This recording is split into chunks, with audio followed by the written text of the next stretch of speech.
Hey guys, Spud Heine here with another Animorphs quote-unquote vlog. You can't see the air quotes because I cannot record a video right now for various reasons. But anyway, the series is not dead. I sure am, but the series is not. So we're going to be talking about, you guys, please leave a comment if you have a thought, because I don't have thoughts. So this is book 31. The conspiracy, and I could have sworn I did a video on this. I distinctly remember reading this and writing a script and recording a video, but I can't find any evidence of that anywhere on my computer or on my YouTube channel. So I guess I will talk about it now after I have reread it and refresh my memory on the plot, and will still end up rambling for most of this video anyway because that's what I do. Jake's grandfather dies. So his family is going out to this isolated cabin in the woods to prepare for the funeral and get all the the will and stuff in order and stuff like that.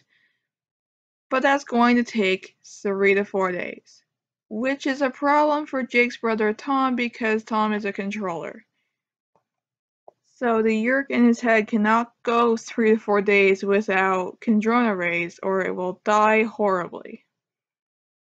So the first half of the book consists of Tom trying alternately to enslave or kill Jake's father and being thwarted by the Animorphs. Jake becoming increasingly frustrated and upset because his dad is now in the crosshairs, and Marco going, "Look, Jake, you're too close to this. You can't be making these decisions." And Jake being like, "I'm not sacrificing my family. We don't trade lives."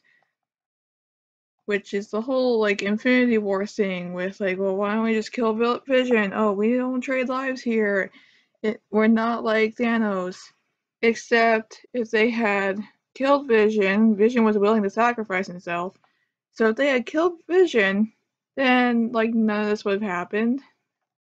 They would have saved so many more lives. But no, they just had to go the whole moral route. Anyway, that's kind of like a somewhat similar situation to what's going on in this book. So anyway, the second half of this book is, I think, the strongest part of it because Jake, Tom, and his dad are in the cabin, and Jake and Tom have this very very loaded discussion about Jake's grandfather's role in the war, and they find his old footlocker, and Jake is looking at medals, and Tom is looking at a knife that it was stolen from Nazis. So the symbolism in here is that Jake is thinking about the experiences of war and honor and what that means, and Tom is just thinking about surviving and getting things done. Well, Tom's Yeerk is. Tom is just, I don't know what Tom's thinking. Probably thinking, get me the hell out of here.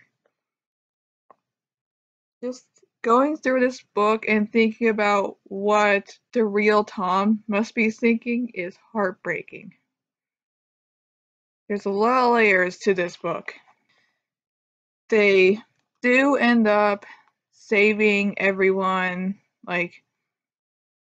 Tom is about to stab Jake's father, but then the dock that they're standing on breaks, supposedly accidentally, but I'm pretty sure it was damaged beforehand by the Animorphs.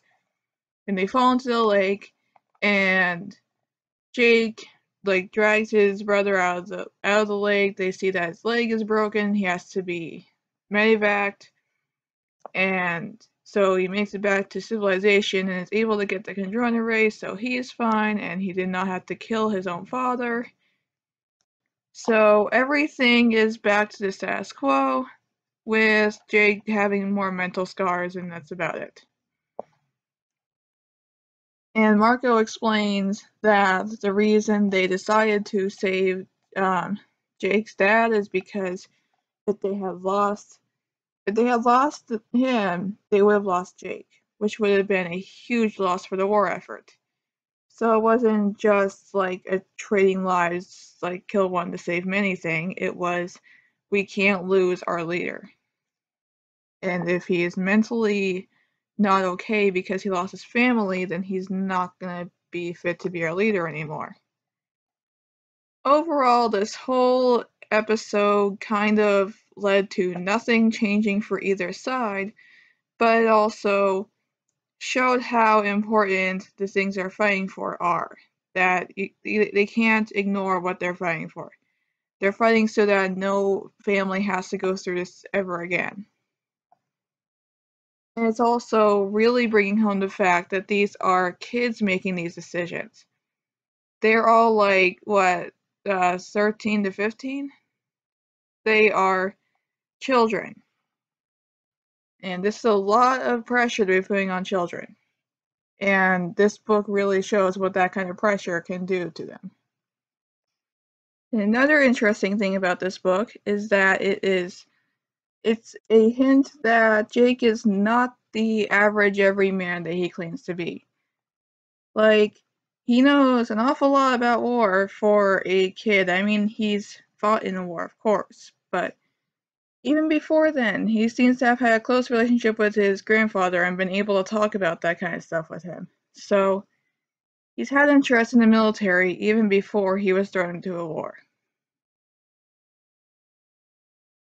And he's been shown to be like exceptionally good at strategy and stuff like that. So, who knows what his interests actually were before joining the Animorphs.